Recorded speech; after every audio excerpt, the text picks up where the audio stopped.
Hey everyone, welcome to House Call. I'm Dr. Rueben Brock. I'm here with Danny Miller. So welcome to the show.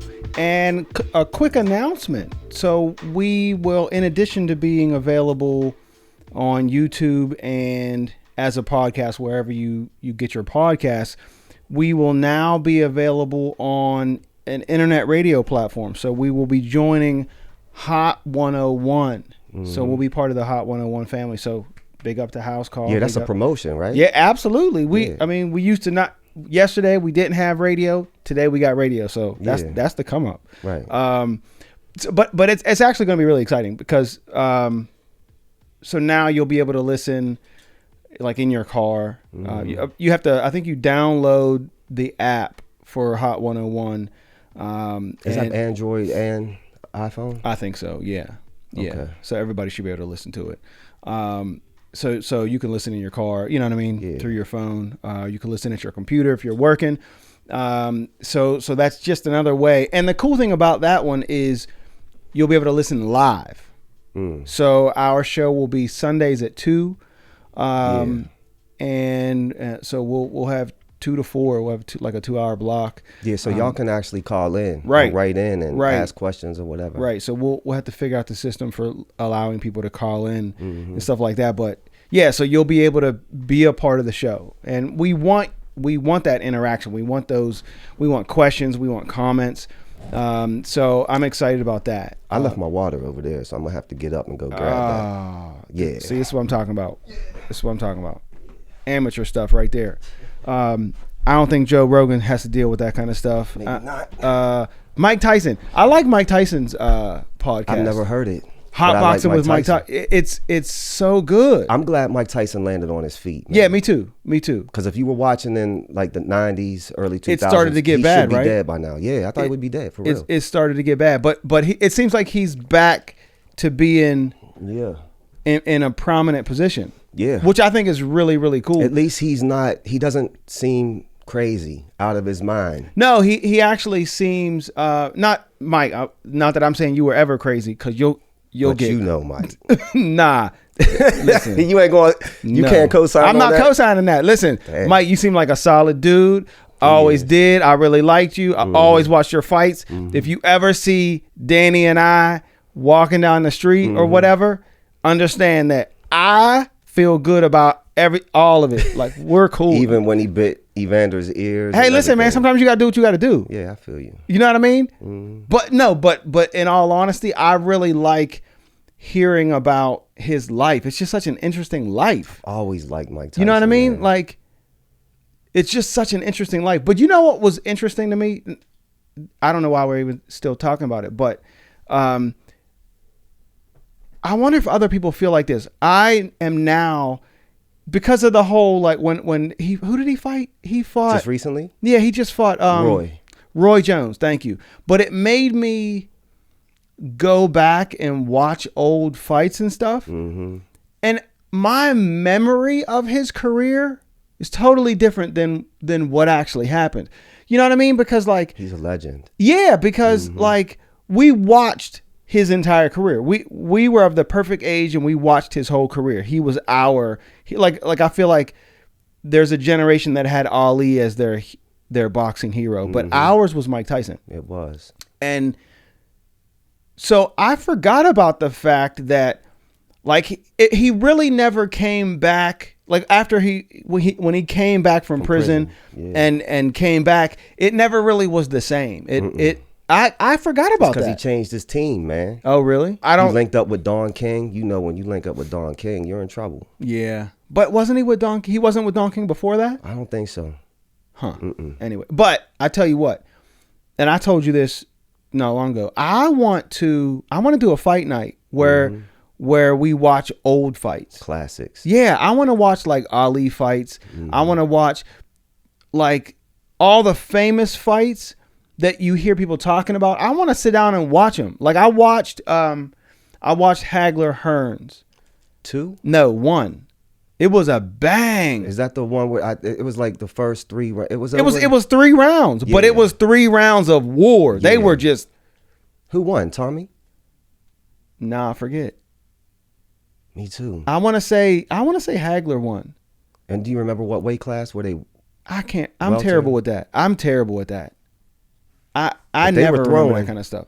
But they were. Yeah. It was just Jerry curl flying everywhere. Yeah, juice flying all over the place. Right. But he was in there throwing. I think he might have lost Tommy Hearns. I feel like Hagler won. Yeah. But there were more than one. There was more than one, right? Did they do 3 or did they only do 2? I think there was certainly 2.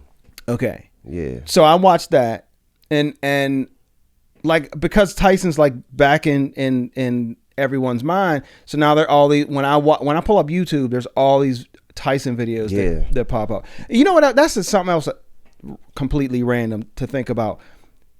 You know what I would want to know? Everybody's YouTube feed. What does your YouTube feed look like? Because I feel like it says everything about you. Like because if you have a YouTube account, YouTube gives you stuff that they think you're gonna like. It's all about it's like brainwashing. They're trying to get you to stay on YouTube, but they're good at it.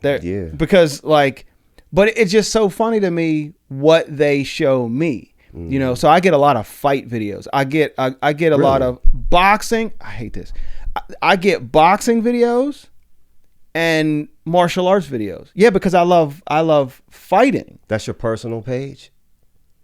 What do you mean? I mean, I have like 17. Like 800. Yeah, I do. I do have. So I have which page we talking about? I have 1, 2. Hold on. So okay, House Calls 1. The Back 9 is another one. Shout out to Fatherhood on the Back. I'm shouting out myself. Listen, go watch Fatherhood on the Back 9. It is my. Can we get back to it? All right, man. Plug the show because it's a good show. Hey, listen, man. I'm trying to put Ella through college. I mean, it is your show. It is. It's literally So Fatherhood on the Back 9. It's my vlog. It's all about my fatherhood experience because I was young when Dominique was born, and now I'm older than dirt and raising baby Ella, and Rueben like straddled both eras. But now I'm the old dad. I was the young dad, and now I'm the old dad. Actual old dads are probably not happy about you saying that you're an old dad. Listen, if you're older than me and you're a dad, you might about to die. I mean, is it old? Are we old? Yes. What do you mean? Are we old? I'm old. You don't think you're old? Yeah, but I mean. Perspective. Listen, yeah, I understand. A 60-year-old is going to tell me that I'm young. I'm 45. We're 45. I'm right? 44. You're 44, about to be 45 in July. Yeah. I got a wow on. That's a long time, man. Okay, it is semantics. You're just a lot older than I am, but yeah, I feel you. This is how we gonna do it. All right. What was I even saying? So Fatherhood on the Back 9. But we were counting your 60-year-olds. Hold on, I gotta finish all the tangential thoughts, and then I'm gonna bring it back. 60-year-olds would say I'm young, but you're only as old as you feel, which is why I say I'm old. I feel old. What'd you say? Your joints, do they hurt? Everything on me hurts. Can you get out of that couch right there? Y'all can't see it, but there's a futon over there. I can do everything without making any noises, without grunting. I'm a grunt. I'm gonna grunt. Yeah, but I that's something I learned from watching the Back 9. Like watching all the footage I shoot of the Back 9. I moan and groan all the time. Yeah, when you're moving around. Because, when I'm if I get up off the floor, yeah, me too. I've never even been able to imagine old age. What do you mean by that? If I think about what I'm gonna accomplish, what my life's gonna look like, all the stuff, I can't picture old age. So you're not necessarily talking about looking in the mirror and seeing a 90-year-old man. I certainly can't do that. Can't, but I mean, my understanding is that's not strange because like people that I know who are like 70, they still say when they look in the mirror, it can be jarring because in your mind you still see yourself as the dude that you were. You know what I mean? So like me right now, I still, if I'm not in front of a mirror and I know I'm about to see myself, I still think I'm about to see the 20-year-old. You know what I mean? And then when the 45-year-old shows up in the mirror, I'm like, whoa, when did all this gray get in there? I know, man. I was noticing that on myself too. These grays coming in. Yeah, I don't mind it though. I'm gonna embrace it. I don't like it. I only allow this to be here because Dara likes it. Dara is weird. She likes. Like the salt and pepper hair. She likes old men. Why don't you like it though? I like my youthful looks. When I had like a true baby face, that's what that's the me that I think of in my head. I'm okay with it, except for the achy joints. I hate that part, but the other stuff I'm okay with. No, I wouldn't go be young. No. Like if somebody said you can go back and be 20 again, I'll pass. I'm good. Thank you. It would be tempting to go back to college, but I don't want all of that. I don't want any of it. I just want the girls that were at college. Yeah, I mean, I would. Yeah, that would be literally the only reason for me to go back and be 20 again. Mm-hmm. Other than that, there's no appeal. Is to go back and be able to do the things I used to be able to do with my body. Mm-hmm. There's no other reason, because I was poor, I was dumb. I wouldn't want any of that. I have no desire to go back and play football, play basketball again. I didn't play basketball or football when I was 20, so yeah, I would have to go back to like 14 to go back to that, to like being, running around being an athlete, all that stuff. I would go back to the days where we used to fish every day. Yeah, we literally, I'm not exaggerating when I say this.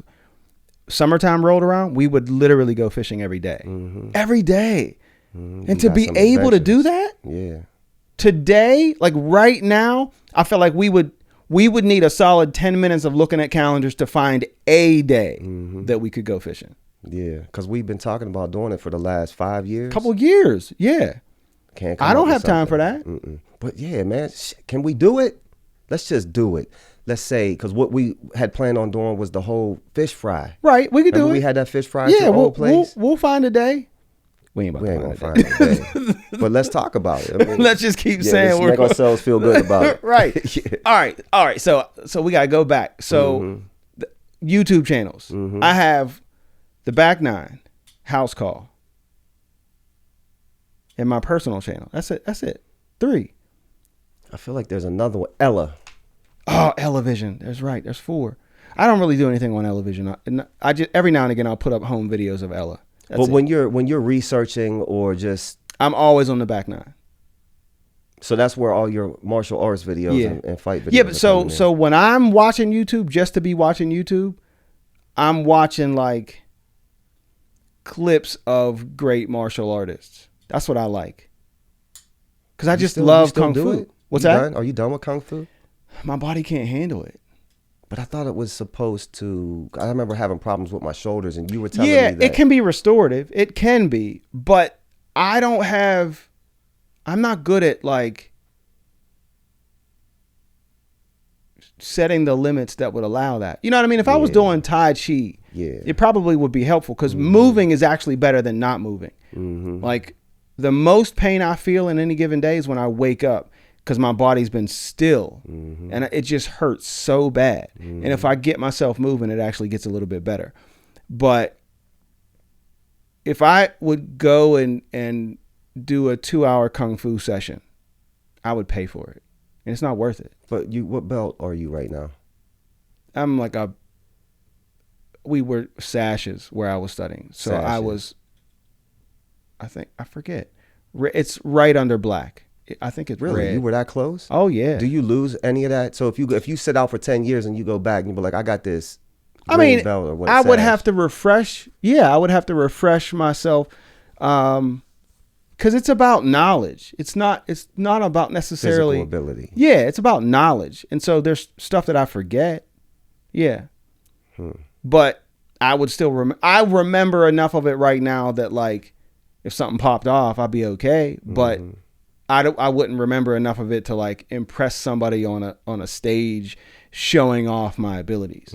It's my Kung Fu today is functional. But even that, listen, today, right now, if somebody wanted to have a fight with me, I'd be just like, man, whatever it is, you could just do it. Whatever. I don't feel like engaging. No, I don't have time for that. I don't have the energy for that. I don't have the mental energy. That's what it takes for that. Man. Yeah. Yeah, that's what it takes. I mean, there was these 2 fighters that had a fight in the ring. Okay. I can't remember their names, but they fought in the ring, a bloody war in the ring. Both went to the hospital. They put them in the hospital, and they fought again at the hospital. You have to want it real bad. Yeah. I don't want nothing that bad. Listen, I'm not mad anymore. I just want treated, and I listen. want to go home and get this steak. Whatever we were about to fight about, Yeah. I already let it go. Yeah, I'm not. I don't. I have promise you, That takes too much. I already out let of it go. you. And that's the age in me. Because when I was young, I would have stayed mad. Yeah, you did. Yeah, I could be mad. Remember the cabbie? You want to tell that one? Nope. I have so many of those. Yeah. Oh, man. Yeah. Stories like that where I went from everything is fine to why is he so mad? And then when you got Kung Fu on your side, I was telling you, you were aligning yourself with a fight. Yeah, but see what you wanted to test But it. what you didn't understand was Kung Fu made me better. Yeah, but you also wanted to. You told me you would go to the beach, look for the biggest dude on the beach. But I didn't go up to You him or didn't anything. do it. No, but I'm telling that's you, but I about was telling you, awareness. yes, you're right. That's but about awareness. I want to know what I'm dealing with. I still do that. But here's the thing.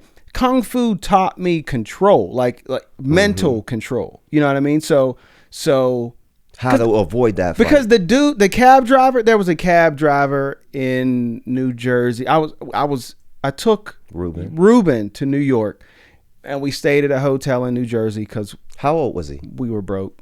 Cruz's age? Was he about 6? That's a very good question. I don't know. I don't remember, but he was young. But this cab driver, he really wasn't able to speak English all that well. But I didn't know that. And I now understand what happened. I now understand that it was just a miscommunication. So I told him, I asked him like how much to get to our hotel. And he just mumbled. And I was like, all right, well, I got $5. Because we were literally around the corner from the hotel. Literally. But it was the middle of the night and Rueben was tired. So I was carrying him. That's right. I remember. And so I was like, this one last block, I'll just get a cab. So I'm like, I got $5. I'm thinking that's going to be enough. And at the time, this was years ago, so that was reasonable. But when we get there, the dude starts saying, I could tell he was saying that's not enough. Like the $5 is not enough.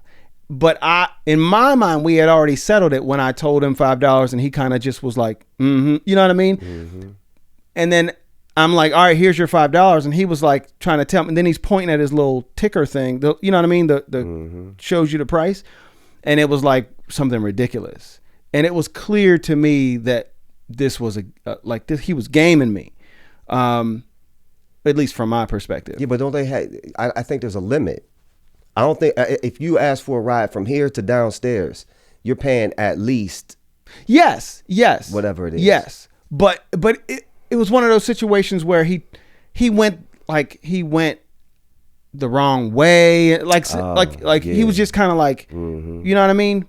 Let me get this bill up a little bit. And so we get there and I was like, listen, man, here's the $5. I'm not doing this. And then he put his hands. He got out the car, right? Yeah, he got out the car and he put his hands. I think he either put his hand on me or Rueben. I can't remember which one. I think it was you. That sounds right. On your shoulder, maybe. Yeah, he put his hand on my shoulder, like as if to say, "Get back here." And I just turned around and I was like, "Listen, man, I'm gonna kill you." You said that? Yeah. Come on, man. But Danny, I went from because he put his hands on me. I was like, listen, I don't want to do this. My son is here. And what was he saying? But that's how I figured out. That's how you realized that you won. Because he never at any point spoke words that I could understand. So then I was like, oh, he doesn't understand me. And I don't understand him. He's relying on like pointing at the thing and showing me that, right? But again, like today, if I do it today, I'm just giving him his money. But I was young. Miscommunication, man, in relationships. That's everything. I noticed the majority of my fights with Roz, my wife, right, are because of a miscommunication where she'll say something and I'll process it differently than how she actually meant it. Right. And I really feel like the thing that I've learned over the last maybe 2 years is that if I think about it hard enough and really process it, almost any beef that I have with anyone is about miscommunication. They think something different has happened than what I think is happening. And so the fact of the matter is, what I tend to find is, if you could just peel back all the layers and figure out where the miscommunication happened, you could pretty much squash it all. Yeah. Almost every problem. People don't have that ability. No. On the way here, just now, I was in the left lane, the fast lane, the passing lane. Right. And I got 2 cars in front of me that aren't moving. Right. And I could tell the guy behind me was not happy. He was getting all close to me and stuff.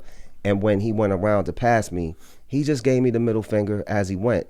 And I was like, you don't see these 2 cars in front of me? People just want to be mad, I think. But yeah, I think that's the problem, is that people have a default of like anger and frustration. And that, let me be clear, that was me. Yeah. You go back far enough into my past, and that would have been, I would say the same is true of me. I mean, you know, you've been around me in situations. There was were you in? I wasn't. You're talking about the flight or something like that? There was a time it was my brother. It was Dara and my brother, and we were in like, we were not Vegas, Atlantic City. We were in Atlantic City because my brother was playing in Atlantic City. And something happened where they didn't give me my fries at this restaurant or something. Or they didn't give Dara her fries. And next thing you know, I'm standing up in this dude's face like, well, what's up? What? Over some French fries. That's crazy. French fries. But at the time, it just feels like this. It makes perfect sense. I'm and you know what it always is? It was me being insulted. It was me being like, why would you? Yeah. But today, like someone calling you hun. I used to hate that. No, we could have a whole show just about you and your quirks, man. Listen, I got a lot of them. A lot. That people wouldn't know. Unless you're close to me, you're never going to see this stuff. Yeah, can I just tell y'all, he used to not like people calling him hun or babe. Like if we were at a restaurant. Yeah, don't call me hun, sugar, you still, sweetie. but you don't feel like that now, or you're not offended now. I still feel that, but I'm gonna let it go because I understand. Again, I understand now what people mean when they're doing that. Yeah. But I'm just different. I'm wired different. So things hit me differently than they hit the average person, and I now understand that. I didn't understand it before, but I now understand some stuff that bothers me is not supposed to bother me. Yeah. But it really, really does. So if we're at a restaurant and the waiter, well, I mean, it's probably a waitress because the waiter's not going to call me. But it happened with a busboy. Really? Which was the example you were giving me. Not when I was out there with you, but someone had called you. Oh, bro. I remember that. Or Yeah, like I was that. at like, where was I? Max and Irma's. Yeah. And the busboy. I'm sitting there. I forget why, but it took them forever to sit me down. It was like ridiculous. And dude came over to me. He's like, "Hey, bro, like trying to help me out, but like," and I was like, "Why are you talking to me that way?" Yeah, but he was actually trying to help you. He was absolutely trying to help me. When the rest of the staff was dropping the ball. They were dropping the ball. The waitress was outside talking to friends or something like that instead of helping me. And I think it was because she didn't understand that I'd been seated at her table, blah, blah, blah. But I'm just sitting there chilling. And it's like, a long time goes by. And the busboy sees this and he comes over like, "Bro, this and that," and right away. You wasn't hearing the rest of it. I'm hot now. Really? Yeah, because my perception of that is, why do you automatically go to, like, let's talk like some hood How old dudes. Was he was considerably young than you. Oh yeah, younger than you. Right. And mind you, I'm at my practice, so I'm dressed nicely. I got a briefcase. Like, what would make you assume that a bro is appropriate? Now because I'm a customer in this moment. So my thing is, "Sir, can I help you?" No, but you already know I'm ridiculous. So, you do make a valid point. The level of respect there, especially when you're a patron and he works at the place. Right. And my thing, listen, I've lived my whole 45 years in this black skin. So that's the lens that I see everything through. And I was like, if I'm dressed this way with my briefcase and I was literally doing work, you know, and I'm a white male. You're never going to say that. It's going to be, sir, blah, blah, blah. Yeah. So I'm like, so my skin makes it so that you can throw out all the, you know what I mean? Like all the pleasantries, and now we're bros. We're not bros. I'm not your friend. Mm-hmm. Right? Now, again, today, I might still get mad about that one today. Would it interfere with the way you interact with him though? Yeah. I wouldn't be mean today. I would control it. Yeah. But I would still be bothered. Kind of short. Yeah, I would be a little bit short. Just because I'm the pickiest person you know. Mm-hmm. I promise you. I'm the pickiest person you know. Yeah. And I just have all these little and what it's hard for me to explain is that I can't, like you've been with me in situations where you're like, why can't you just let that go? I'm not able in certain situations.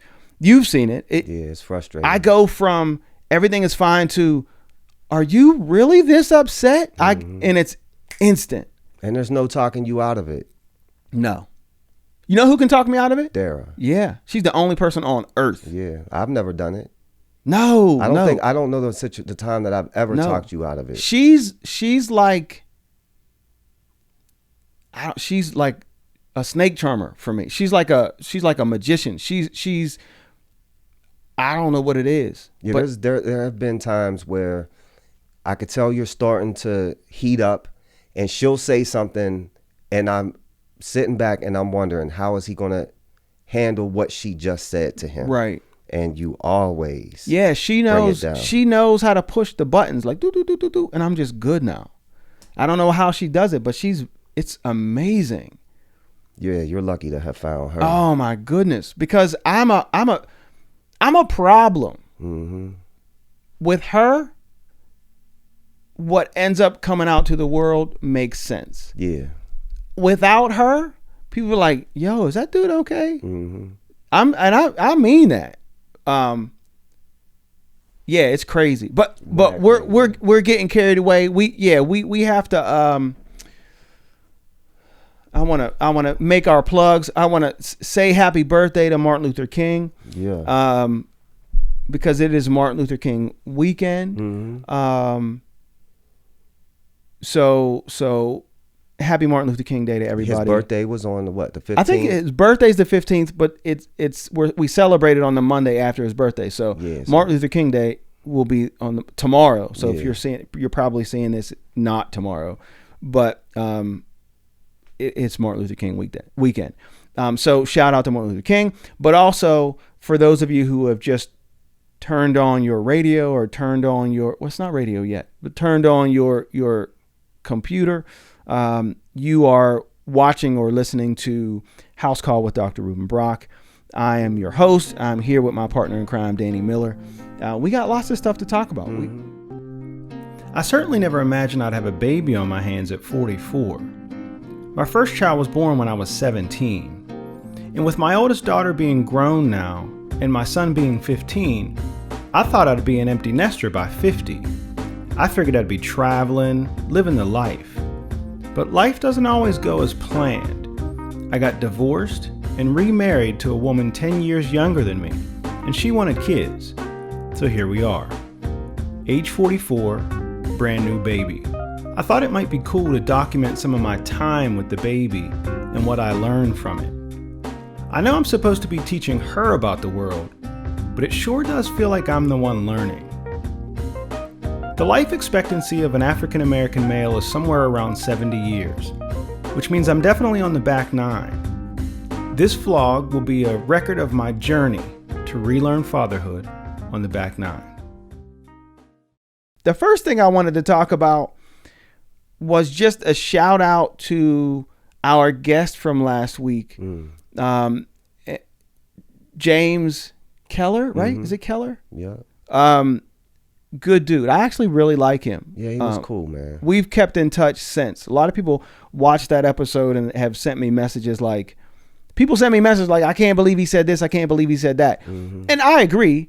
he said things that I was like, how could a person possibly think that? But he's a genuinely good dude. Yeah, if you never talked about politics, If we never talked about politics, you would just kick it with him. We would definitely kick it and like each other. And I intend for us to do that. I'm hoping, like we invited him to a cookout, and I'm a hold to that one. But I think it is interesting to think about about that conversation that we had about the insurrection that happened. Because I've seen on Facebook, now that we are connected, I'm seeing he's getting a lot of heat. Yeah. Also a lot of support though, I'm seeing from really these people. Yeah. That's true. You're right. You're right. We're so divided on this. Like there are some people who feel like, you know, the people who went to DC, they represent me and they're speaking for me. And then there are people who are like, you guys are traitors. It was insurrection. It was a coup. You all, you know, you're talking about polar opposites here. Right. And you're not just one difference here. We're talking about a polar opposite. Right. Opposites. But what I think is interesting is, especially because we're thinking about the inauguration, and the thing I think about is, will the inauguration be a continuation of what happened on January 6th? You know what I mean? Like, because there are people saying it's about to happen. It's about to go down. And I really genuinely hope that's not true. The FBI is saying that. Yeah, the CIA. Someone's already been arrested. They had like a bunch of like 200 rounds of ammo and a fake press credential. This is my hope. I'm just really hoping that people don't see this as their shot to like overthrow the government. Yeah, that's how they see it. Because I've seen people say that. I don't think James Keller looks at it like that. I agree. I don't think he does, but there are people in that world that do think that. And I just have to say, I really honestly believe that at the core of that idea is white privilege. Absolutely. Because first of all, the people who think that the government needs to be overthrown, they don't know what real oppression looks like. They're doing this based off of a lie. Yeah. An established lie. They believe, and it's not even like the election was stolen thing, because that's a part of it. But there's so much more that goes on that goes into this that was long before the election, where they feel like they're losing control of America. That's what it is. And then when Obama comes into power, that's what I'm saying. They believe that they're losing America. A lot of people believe that, but again, that is based on a world in which you have all these advantages, and when you see some of those advantages going away, you're suddenly afraid. And that's because, honestly, the last 4 years, the craziness of the last 4 years, I see a lot of white liberals that are up in arms about the last 4 years, but I see people of color, particularly black people, saying, this is just life. It is. This is nothing new. I mean, this is not even that deep. Calm it down. Like, it's going to be okay. Now, don't get me wrong. Donald Trump is a problem. But yeah, for people of color, this is just life. He's the perfect president for them. Because you know how I told you James Baldwin saying that white folks basically live in this false reality. Yeah. Well, Donald Trump is a reality star who lies about everything. He's perfect for them. He's perfect for them because he feeds their lies. Yeah. You know what's interesting? I feel like at the core of the problem with this whole two worlds thing is that a lot of people, particularly middle class white people, their whole existence is based on the idea that what they got came to them by way of their hard work. They believe that this is a merit-based society and that their advantages have come through their hard work and that the gripes and issues and complaints of oppression by people of color are all just excuses And if you would just work hard enough, you would get to where we are. They fundamentally believe that. Yeah, because they don't have to live in a world where their captors, their enemy, so to speak, is pop culture. Like you and I went to Washington. High school. A school named after a person who owned slaves. And our logo is a profile of George Washington. Right. He owned slaves. And came into slaves and then owned them after. Right. So it's interesting because people oftentimes will rebuke that idea and be like, come on, get out of here. You can't measure. I just had this conversation with somebody on social media. I had this conversation on that Washington County page. And someone mentioned or the idea that the history of America is full of racism or is racist. There's a racist history to America, which is absolute. It's cold outside right now where we are. It's cold. It is just fact. It's just a fact. That's not even debatable. No. But they're like, you can't judge people today based on, you can't judge people from, back in the day based on sensibilities of today. And on some level, I'll give you that. Yeah, absolutely. But here's the problem. There is no point in the history of Earth where owning, killing, torturing, and raping humans is considered morally sound behavior. There would have and yes, every society had slaves. I get it. But none of it came anywhere near American slavery. Chattel slavery in America took it to another level. And you cannot tell me that there's a point in history where there wasn't some degree of opposition to that.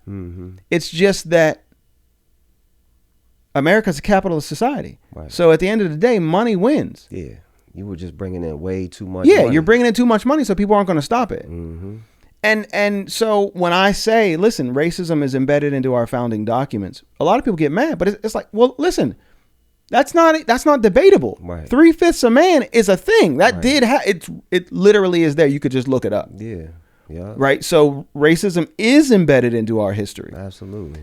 But there are people who want to negate that because recognizing and acknowledging it means that they would have to acknowledge that on some level, some degree of their success is unearned.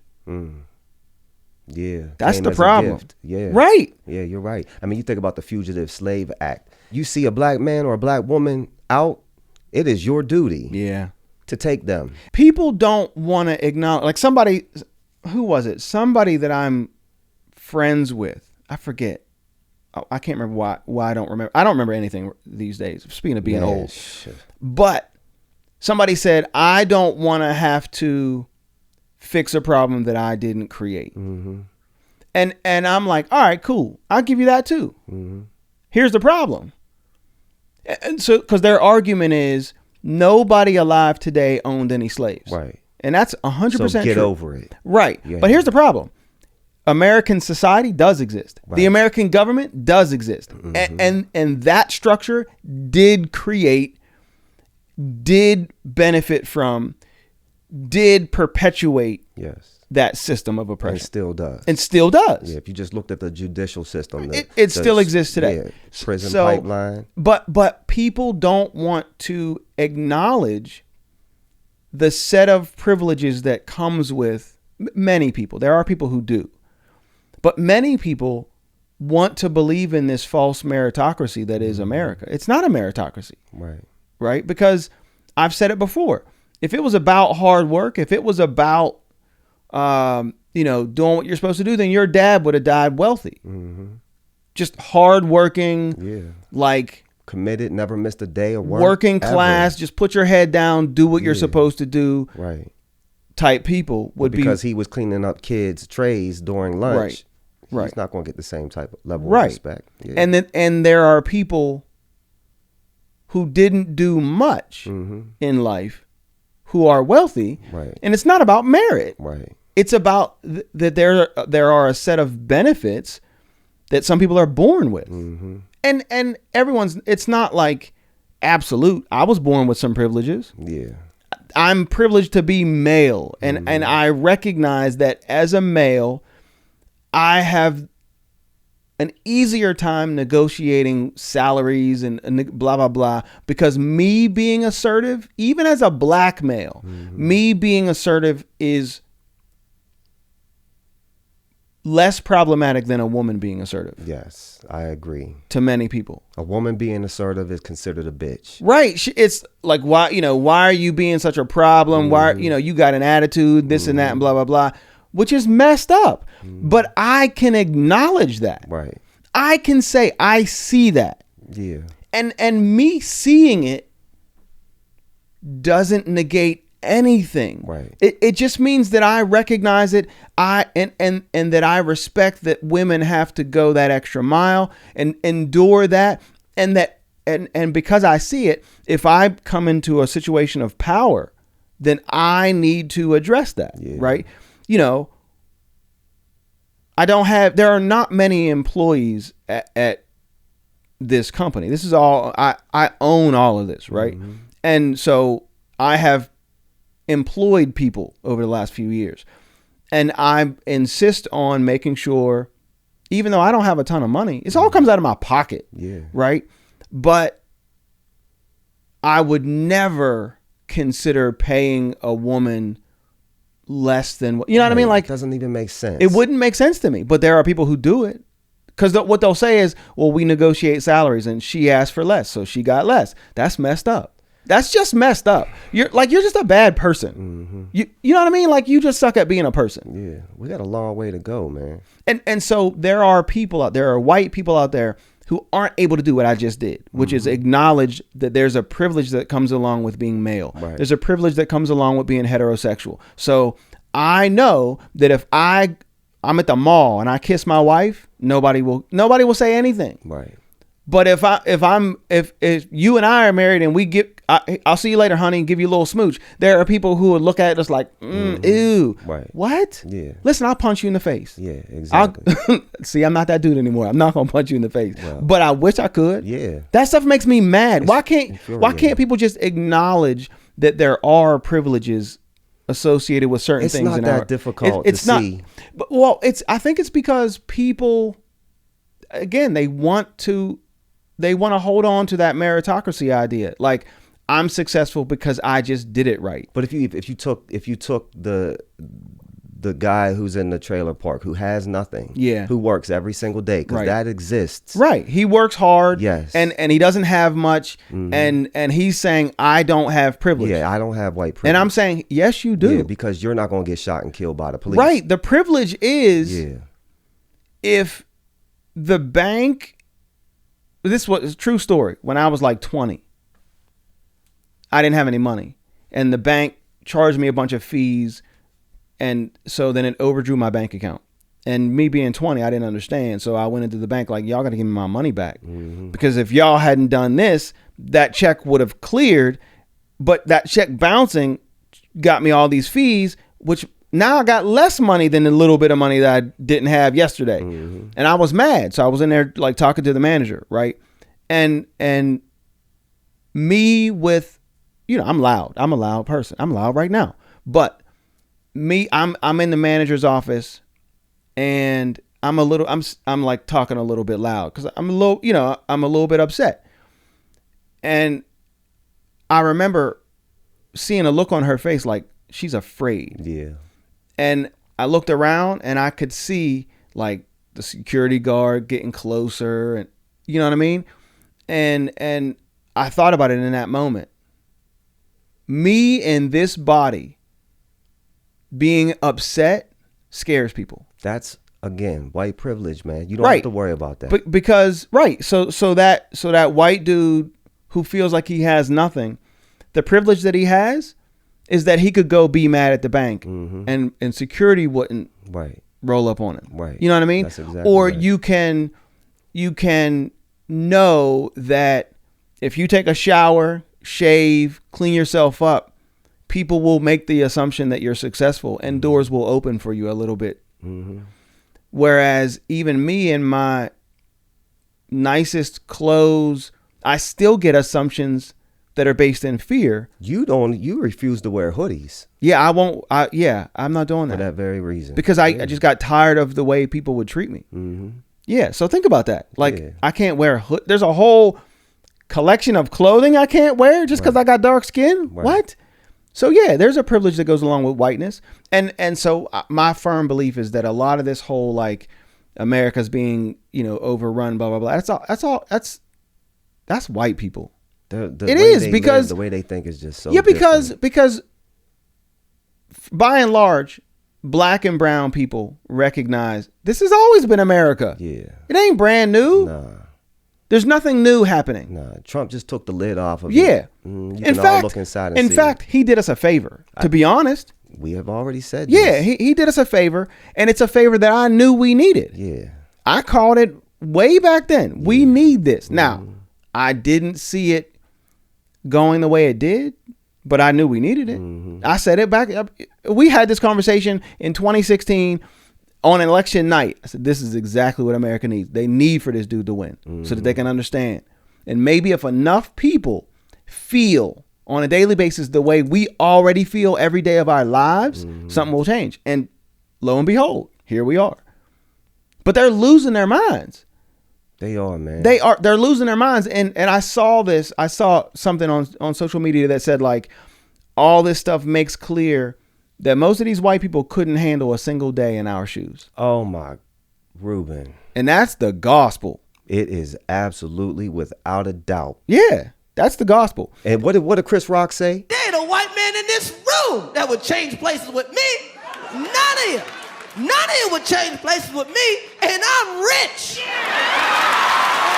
Yeah, and it's the truth. I promise you. Yes. I promise you I am doing well in life. Mm-hmm. I promise you the average white person will be like, nah, I'll pass on that. Yeah. I'm going to just stick with this whole whiteness thing. Right. It's really not about the average Joe that will call you a nigger. Right. Because you don't hold any power. The only power that you will hold in that moment calling me a nigger is if I react to it and I punch you in the face. The power of my reaction. Yes. That's it. That's it. It's the power of the courts. Right. Education system. Businesses. Yes. The projects. Banks. All of it. Yeah. The money. Yes, that's exactly it. That's the problem. That's essentially what we're fighting for, what we're talking about. Right. They're out here marching on the Capitol because Trump is feeding them lies about stealing votes. Right. That's just nonsense to me. Right. And they're not realizing that the urgency that you're now feeling today, I was born feeling that urgency. And theirs is not even justified. No, it's right. Exactly. That's what I'm saying. It's not even real what you're worried about. This world they live in does not exist. It's only in their minds. So my hope is that Inauguration Day comes and goes without an insurrection. I'm really hoping that they saw, okay, it won't work. If we rise up and try to overthrow the government, it's not going to work. I hope that they see that, because my fear is that enough of them are like, nah, this is our chance. We got to do this right now. But here's my thing. What's your end game? What's the plan? Mm-hmm. What will you do? Like, what could possibly be the plan? Roz yelled at me at home because I said it, and I said it out of frustration, and I probably don't mean it, but I kind of wanted to see what would have happened if those people would have gotten to Mike Pence, the ones who put the noose up. What were you going to do? And doesn't karma suggest that you earn that? It's not right. Earn I what, know though? Violence is never right. Trump was sending them out Right. to put the squeeze on Mike Pence. On Mike Pence. So they went over there with the noose and they said, this is for him. Jeez. Hang Mike Pence. Really? Wouldn't that be poetic justice? What? He ushered them in. Oh. He carried Trump's water for 4 years. Right. Peddling these lies. But what you're saying, it's poetic justice that they actually hang him? I mean, I didn't say that. No. And I want know no it's parts of not that. right. Here's the thing. What is his punishment? Right. I understand what you're For saying. carrying his water for 4 There years? is none. There's no punishment. In fact, I think Trump is walking after all of this. But here's the thing. beside That's point. America. That's how America works. It is. But something's got to change, man. I agree. And if your chickens are coming home to roost, I would never, ever, ever, under any circumstance, want Mike Pence to die, especially at the hands of black folks. So if that was BLM who was upset, I would be like, please don't do that. Please Right. don't go over there with the news talking But about you black going lives, hang. they're not out here They trying would to never lynch do people. that. Never They do don't that. do that. But the fact that it was them, the people who was actually out there doing it, I'm like, I'm just gonna sit back and see what happens. Well, I do say that's between y'all. That's between y'all. I'm That gonna is see what absolutely happens. between y'all. And any black, listen, if you are black or brown in America and you're in this mix, you got lost. Yeah. 'Cause the dude you- who started this Stop the Steal riot was black. I heard that. Is that true? Yeah, man. Ali Alexander. Listen, Looking like Sammy Davis Jr. if you're black and you're a part of any of that, go home and sit down. You lost. Because are lost. it has absolutely nothing to do with you. Mm-mm. This is their fight. Let them fight it. Mm-hmm. Let them hash the whole thing out. Yeah. It has nothing to do with us. Right. Nothing. I believe that in all my heart. Yeah. Listen, y'all do whatever you want to do. When you're done, matter of fact, y'all can scrap it out in the middle of the yard. Have Vice President-elect Harris in a bunker somewhere so that when y'all done, she the only one left. Then she can be our president. In I'm fact, good. let's build y'all this wall you want, and inside of that wall, you can fight it out. And then the rest of America just going about their can business. go on about our business. Right. Let y'all fight that out. Right. No. Yeah, I don't want nothing to do with none of this. I don't want anything to do with it because it's ridiculous. But I'm just hoping that they're not going to start a war because that's my fear. My fear is there's going to be a war.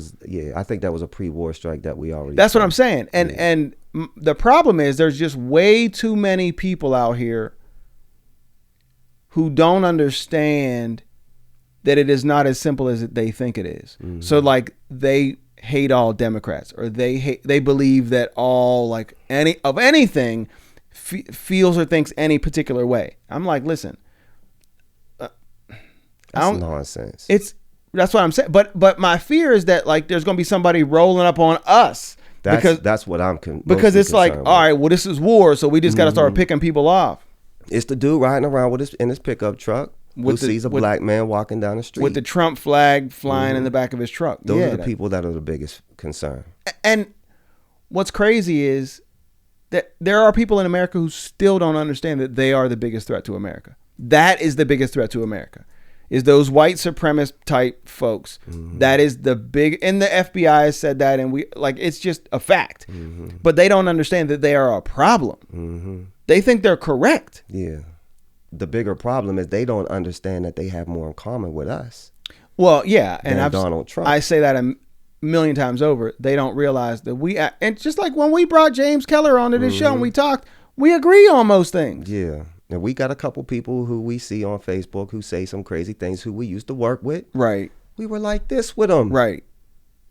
Yeah, and but now all of a sudden we just cannot see eye to eye. At the end of the day, people can't see that privilege.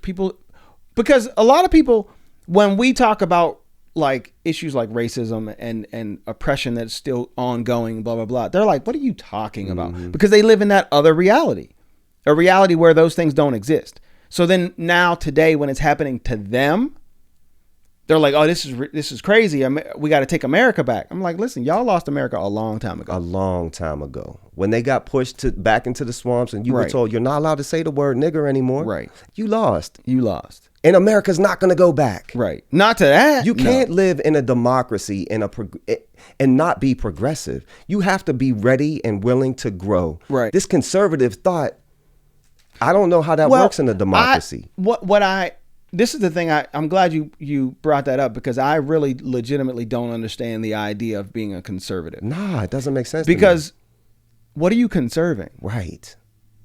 You know what I mean? Like, at what point did progress not become a goal? Like, that doesn't make any sense to me. That's what I'm saying. People say like, oh, these progressives, like that's a negative. What do you mean? The world is changing, man. How's progress not good? Yeah. In what paradigm is progress not good? In this white realm of reality Right. that they've carved out. I want to keep things the way they are. Well, that's the only way that makes sense is if they're working for you. Or even worse, I want to go back to what they Right. were before.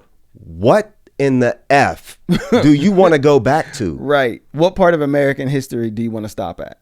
Show me.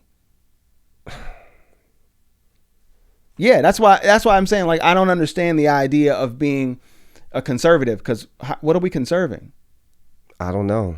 Like, maybe you want to say we're conserving the traditional values, but again, that's your privilege, because you're making the assumption that your values are the ones that we all want. Right. And we don't. What I want is a world where everybody's just free to live the way they want to live. Yeah. Leave me alone. Right. That's exactly right. That's what James Baldwin said. Leave us We don't want to alone. hurt you. Yeah. We don't want to kill you. We don't want retaliation. We don't want revenge. We just want you to move out of our way. Right. And even more importantly, move out of our children's way. Right. Just That's leave us it. alone. Just move, But a lot man. of and that's why a lot of people fear like Black Lives Matter and any movement toward progress, particularly for Black people, is that a lot of people use this line of thinking that, like, you give Black people enough power, and they're gonna come after us and do to us what we did to them. Yeah. But here's the thing: I don't know. That's not. I have zero interest in oppressing anyone. Right. That's why back in the day with slavery, the masters didn't want their slaves to learn how to read. Right. We don't want you to be able to rise up and blah blah blah. But here's the thing: I don't know any Black person. Well, there probably are some out there, but they're a problem. Mm-hmm. The average Black person just wants to be left. Leave me alone. Yeah. Yeah. Give me my space. Right. All right. So speaking of Black people, this will seem like a weird transition, but I want to talk about the vaccine. Let's take a we gotta. Yeah. Well, so we're gonna transition. So let me shout out the show real quick. For those of you who are just tuning in, you are watching and listening to House Call with Dr. Rueben Brock. I am your host. I'm here with Danny Miller. And so shout out to Hot 101 Internet Radio. We will be joining you very soon. I'm excited about that. Yeah, that's exciting, man. I'm excited to, I've always said my whole goal in doing all this, I wanted a bigger microphone. Mm-hmm. Cause I mean, if you think about it, the journey 10 years ago, I started on Facebook really being like out there, like really talking a lot on Facebook, and started to get attention. And then I realized at some point I don't want to just argue with random people on Facebook anymore. So I created House Call. And I just said, I want to be having these conversations. I want a bigger microphone. I want people to see it. And now it's happening. So through YouTube, through now internet radio, through podcast platforms, the message is getting out there. And the message is simple: love. Yeah, that's it. Simple as that. Mm-hmm. In every form. Acceptance. Unadulterated love. Yeah. But I want to talk about this vaccine. And I say we were talking about Black people, and I think about the vaccine because it's interesting to me that a lot of people don't understand why Black people are like, I'll pass on that vaccine. Mm-hmm. A lot of people. Are you going to get the vaccine? Will you get it? Yeah. Yeah. I don't know what to believe anymore. Yeah. What to think anymore. But yes. What do you mean? I don't know what to believe. Is it the right thing to do? Is it not? Everything, you can question everything at this point. I don't know who to believe. Right. I don't know what to believe anymore. There are some people who work in the health field who are saying, don't get it. And then there are more people saying, yeah, get it. But the fact that there's this much confusion out here is just... It's a real problem because, and I signed up. I just signed up. I put my name on the list for, like, that. You can go and like request it. Yeah. Because I'm a clinician, so as a healthcare provider, I'm allowed to be in the first group. Right. And so I just now asked to be in line. So I'm in line to get the vaccine now. I don't know when that's going to happen, but I'm in line to get it. But I had the same thought, like, I'm not 100% sure I trust any of the entities involved with making this vaccine. I'm not sure about that. But I'm going to get it. I'm going to get the vaccine because what's the alternative? I know. You know what I mean? I know. For those of you who say, why would you even consider not getting it? Let me explain. The American government has in the past done super grimy stuff. Mm-hmm. The Tuskegee experiment being the one that comes to the forefront in my mind, where they're saying, here, we're going to vaccinate you from something. And they're actually giving people syphilis just to see what would happen. And that's not like 300 years ago. You know what I mean? It wasn't even that long ago. Nah, that was World War II, right? I can't remember. But it was within, it's probably, I don't know, 60, 70 years or something like that. So it is not outside of the realm of possibility that this is not being done right or there's something shady, right? I don't buy at all the conspiracy theory stuff. Like, have you seen those videos? Like there's a video on YouTube by somebody who claims that they can explain all the reasons this vaccine is like a plot. No, I haven't seen it. And people talking about like Bill Gates wants to put microchips in us and blah, blah, blah. Yeah, I've heard people say stuff stop like it. this. That's why I can't get on social media, man. Like, quit it. Everyone got a microphone. Everyone got a voice. And everyone thinks they're right. That's what I hate is that it's very difficult today to tell the difference between the experts and the quacks. Yeah. Right? And I take that very seriously, right? Because I have a PhD in psychology, right? So when someone says, oh, Dr. Brock said this, there will be people who assume that I know what I'm talking about. Right.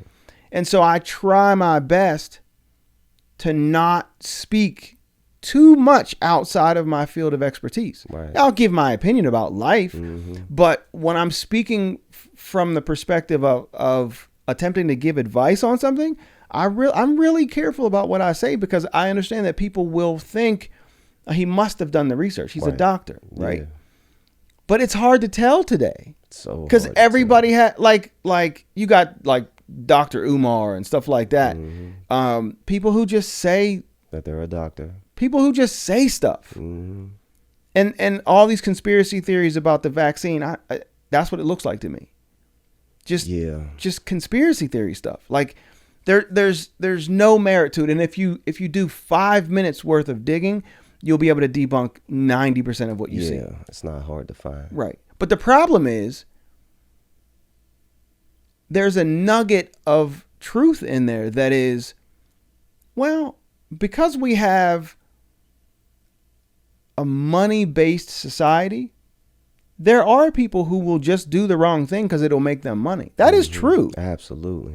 And so it makes it so that, all right, now you want to give everybody in America this vaccine, this shot? Yeah. I don't love that. The most dangerous lies are the ones that are somewhat based on on a reality. And so, yeah, I understand the fear of this vaccine, but in my opinion, what's the alternative? Right. You know? What is the alternative? The alternative is you don't get it, and now we're helping the spread of this disease. You know, which I don't think is a good idea. No. And really, the vaccine is really going to only be effective if we continue to do the right stuff. Yeah, you can't just take the vaccine and then go wild out. Right. Yeah. But yeah, so you will get it. Yeah. But I see the hesitation. Just because I don't know what's real anymore. I don't know what's up and what's down anymore. I'm confused. But yeah, I'm gonna get it. No, I agree with you. It's scary to think about that. To think like, how do you even know who to listen to anymore? Because you can find doctors out there on either side of this argument. You can find medical doctors who say this is all a sham. So then it's the worst, man. How's the average person supposed to know? I don't know. It makes me wonder if reality is actually a thing. Is there anything that's real? Is anything real anymore, man? Do you ever question? Do you ever question whether you're on the right side of the argument? No. Sometimes I do. No. I know I'm not, but sometimes I got to be like, this is just so obvious. Right. I don't question whether or not I'm on the right side of the argument. What I question, though, is how we can get everyone to see the same things. Like right now, I think that's the biggest problem. The biggest problem, I think, is that it will be next to impossible to get everyone on the same page. Because like the problem with the whole people who still follow Donald Trump is because they see a different set of facts than we see. It's a whole different set of facts. Yeah.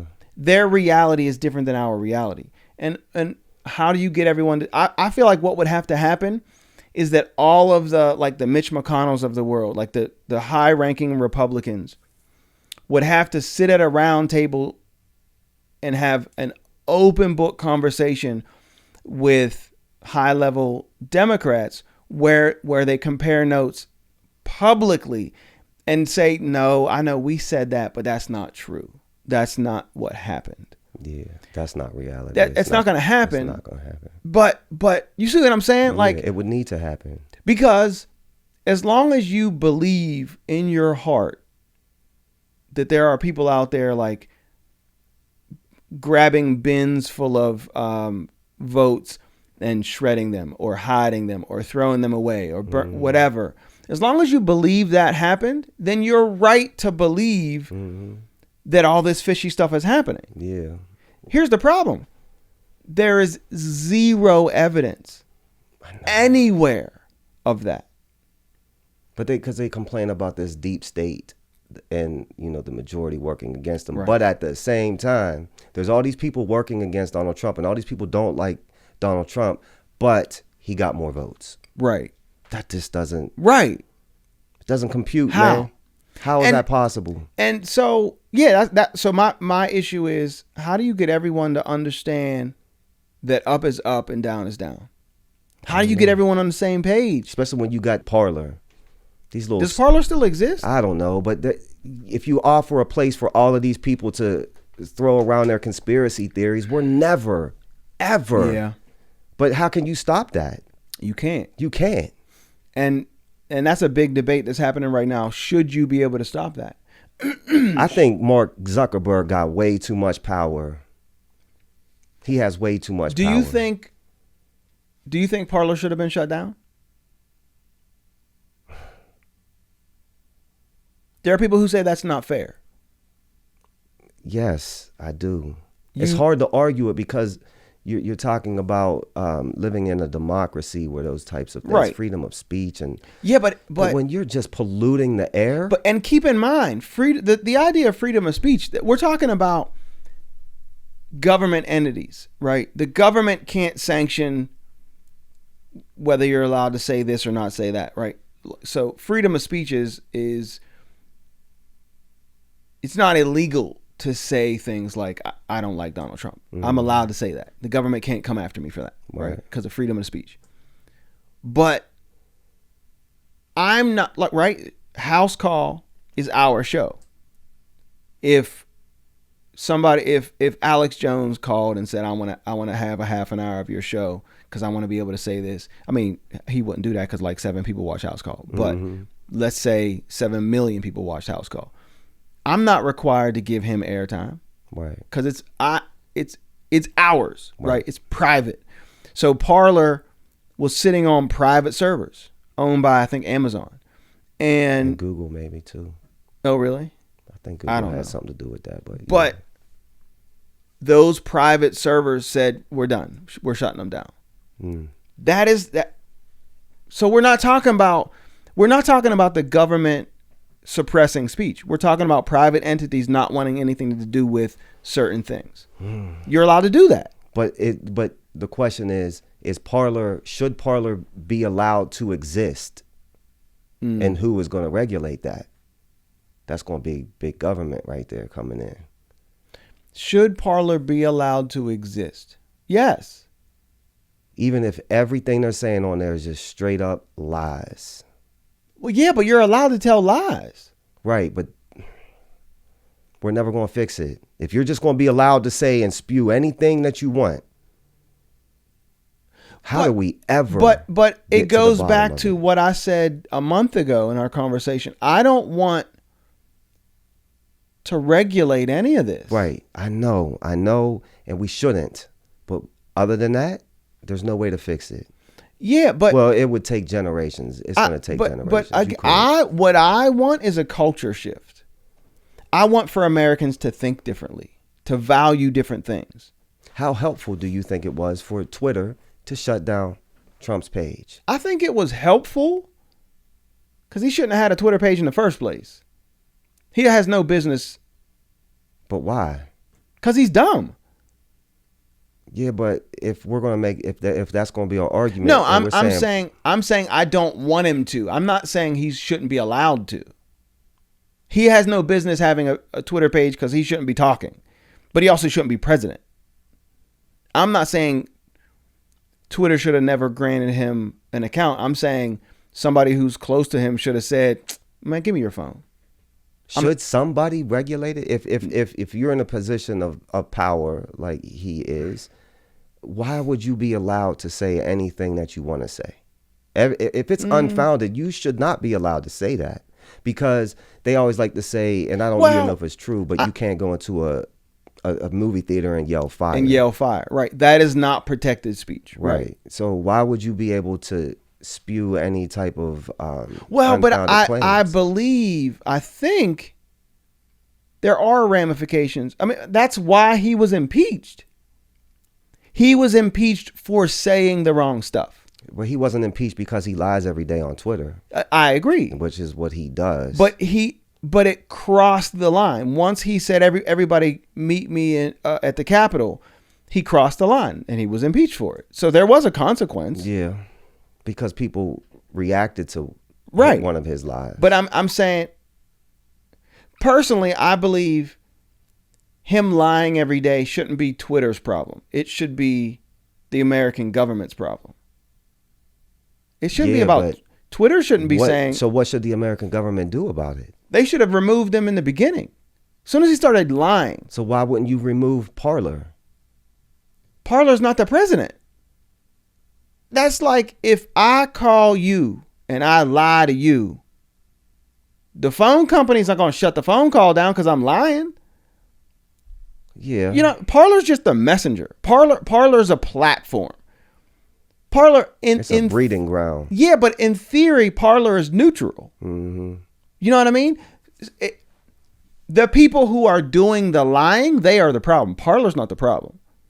Because you could lie on Twitter, you could lie on Facebook. So you could lie out here, and you want the air to shut you down too? Like you don't get any more air. So what about the people who are posting and sharing memes and videos at deep fake? Here's the thing: you're allowed to do that. I think it's wrong. Should you be allowed to do that? And if you shouldn't be allowed to do it, who is going to regulate it? And if it is the government, but I'm going to give them that type of power. I'm saying. I back up 3 steps. I don't think anyone should regulate it. I think you should be allowed to do it. My only issue is I wish people didn't want to. You should be allowed to own 7 yachts. Right. You just shouldn't want to. Mm-hmm. That means you suck as a person. If you're out here lying to people or perpetuating the lies that others tell, you just suck at life. Mm-hmm. But there shouldn't be necessarily a law against it. I just don't understand. I don't know how you make that shift. I don't want to be regulated in that way. So I don't either. But because I mean, I am actually all about small government. I want to mind your business. Leave me alone. Right. I agree. The difference is, I wish people didn't want to do the stupid stuff that they want to do. Yeah, me neither. I don't want stop doing it. I don't want to be regulated, and I don't want you to tell me because next thing you know, they're listening to everything you say. They're listening to your phone calls, and they're shutting your phone calls down when you say the wrong thing. Is Germany wrong for not allowing people to fly the Nazi flag? There's a rule about that? I think so. You're not allowed to do that. Are they wrong? Should there be a law or rule or something that says you can't fly that Confederate flag? You out your damn mind? That's a good question. No, I don't think that should be a law. I have to agree with you. There shouldn't be a law because then they're going to tell me if I want to put Malcolm X. I want to put Malcolm X out in front of my house in the, you know what I mean? I want a poster that says, you know, Black Pride or whatever. Then you tell me I can't do that. But I'm going to be you and I mad. both know that's not the same thing. It's not the same thing. I agree. But what I'm saying is the same people who would tell you you're not allowed to fly a Confederate flag in your yard are going to tell me that I can't fly a Black Panthers flag. I realize they're not equal. Mm-hmm. But in the eyes of the people who would stop me from doing it, they are equal. So I say, I don't want any of those regulations. What I do want is for people to stop being dumb. Yeah, I don't see how that's going to happen though. That's my only thing. How do you get to that? I mean, it's going to be through education. Yeah, it's people being educated. Mm-hmm. You educate people so that they understand and recognize some of these holes in their logic. In some cultures, they'll just straight shame you. That's what I would want. Oof, that's a tough. I just don't. How do People you who fix do this? bad stuff should feel ashamed of what they did. But how I'm do cool you with make that. them feel shame? Our society as a whole. Like if you own a private prison and you're making money off of the backs of prisoners that you know were imprisoned under false pretenses and you're essentially just perpetuating slavery in another form, you should feel shame. You should be shamed. But we don't need a law against that to correct that. Nah, I wish there was a law against Yeah, that. there has to be. There has to be something in writing. Yeah, there should be a law against that. There's so many fine lines and nuances, and There are things that we need laws for, but because everyone knows. Do you know anyone that would take offense to someone wearing a Irish pride shirt? no. But someone wears a white pride shirt, we got a problem because you should be able to establish the difference here. Right. I was going to say there's a difference. There's a huge difference. So wearing a black pride shirt should not be offensive in the same way that wearing an Italian pride shirt Right. should not be offensive. Yeah, I agree with you. on And that. normal, regular people can see the difference. No, I don't think they can. Average Joe white dude can't see that. They don't because they're afraid of black pride. They're afraid of black people feeling empowered. I would like to see a poll on that. I think they are. Not everyone. I know lots of people who don't feel that way, but more than half of America, more than half of white folks in I don't America, know. would they be offended at the black pride shirt versus either Italian offended, pride? afraid, confused, something. Yeah. Because blackness has been associated with negative things. So the idea that blackness brings pride is confusing and scary to some people. And on top of that, the line of thinking is if black people suddenly united and had pride, we couldn't do to them what we do. Mm-hmm. And so, that becomes a problem. But I agree that it is. So, like, I always tell my students, listen, your old Italian grandma who thinks everything about Italy is the best and all Italians are wonderful and that every cool thing that ever happened on earth came out of Italy.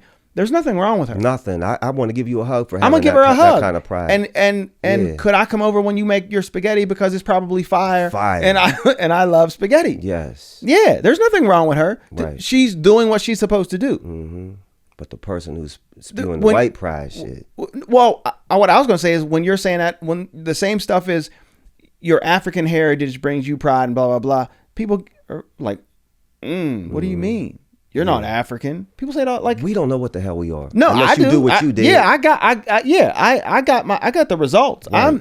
My bloodline starts in Cameroon, so I'm African, Right. and I'm just as African as the average Irish person in America whose family came here 3-4 generations ago. You're not from Ireland, but you're Irish. Right. So I'm African. But people get scared of when black people do that. Yeah. That's the problem. Yeah. Right. And there shouldn't be that fear. But white pride is different Way different. because white is not an ethnicity. No, it's not. So if you're saying you love white pride, whiteness, all you're saying is you dislike people of color. That is really literally the only thing you're saying. Yeah, you're saying that. That's it. Right. So But I'll go back. That shouldn't be illegal. It should just be wrong. We should all accept that it's wrong. You know what I mean? Like you're allowed to say white pride. It just should be nobody should like you. I think we were moving in that direction until Obama leaked into the Trump Yes, I agree. era, and when they lost their minds. They lost their minds. When Barack Obama became the president, they lost their minds. Yeah, and then Trump came into presidency, and they were like, "Oh, we can come out of the swamps again. We can now be what we said we wanted to be. I can call you nigger." Right. They feel good about it. Yeah. Yeah. And so, yeah, I'm not at all about the idea of government regulation for most of this stuff. But what I would wish for is a culture shift. And that would require that we all get on the same page. It would require that, for the most part, we all recognize and understand. Like, there were people at that whole like Capitol insurrection with the I mess it up. I saw a T-shirt that said 6MNE. 6 million is not enough, or something like that. A reference to the Holocaust, like 6 million Jews dying was not enough. And I'm like, how did you make it through the crowd? Somebody should have just stabbed you. You know what I mean? Like in each letter number. Yeah, you should have stab marks in each one. Right. I don't get it. How is that okay? I never heard of that before. Oh yeah, I didn't know what it was either until somebody explained it. But that's because why would I ever think that? Right. I would never think someone would be that. Why would anybody like ever think that? You know what I mean? Like, yeah. Part of the argument is that's not us doing that. This is Antifa. These are plants. That's a lot. How much are you willing to sign off on that and be like, oh, that might be possible? I could see some actors in that crowd. I'm not going to say they were Antifa actors. I don't care. Yeah, I'll give you. Okay, yeah. I think there were people there just to fuck shit up. Yeah, I agree. I agree with that. 100%. Yeah, but do you consider them Trumpers, or just people who are just like, I don't care about either one. I'm just here to fuck shit up. That's a good question. And I don't know. I think here's the thing. I think a lot of Trump supporters want the war because they feel like that's the only way. Yeah, I agree. I think they want the war. But I do believe there are also people who are not traditional Donald Trump supporters who want the war for different reasons. But because there's a way to capitalize it on this, and I think that's what's happening. Is that there are people stirring the pot. There were people stirring the pot during the summer whenever there were all the Black Lives Matter protests. There were people out there stirring the pot, and that was proven. There were people coming from other cities who like professional protesters that would just go and just rile things up. I think that happens. Yeah. But we should all agree that those people are wrong. You know what I mean? It should be understood and accepted. Yeah. You're wrong. Right. I mean, I said, I think we were moving in that direction. I think so. Until Obama came in. And it's not because of Obama. No, this is not his fault. No. He was a catalyst. But he was a catalyst in the sense that people were incensed by his presence. And the audacity of a black man to be that sharp and forward thinking. I mean, he's a brilliant man. And seriously, my serious thought, this is my only thought about Barack Obama. I think this all the time. I wonder what it feels like to be the coolest dude on earth. Yeah. He's the literal coolest dude on earth. Yeah, he's got that title. There's no question. He's the best one. Yeah, you know what I mean? Like, of humans, he's the best one. He's the prototype. That's what I'm saying. He's who you would strive to I become. want to know what that would be like. I really do. I would want. He's the only person that I would, not the only one. There's a couple. I'll ask you this real quick. Let me identify us first, and then I'm gonna get to my next question. You're for those of you who are joining in. First of all, thank you for getting this far. We've been at this for a minute, but If you're listening, watching, you're watching House Call with Dr. Rueben Brock. I'm your host, Dr. Rueben Brock, here with Danny Miller. Shout out to Hot 101 internet radio. Yeah, we're coming. And I can't wait. Sundays at 2:00. Mm-hmm.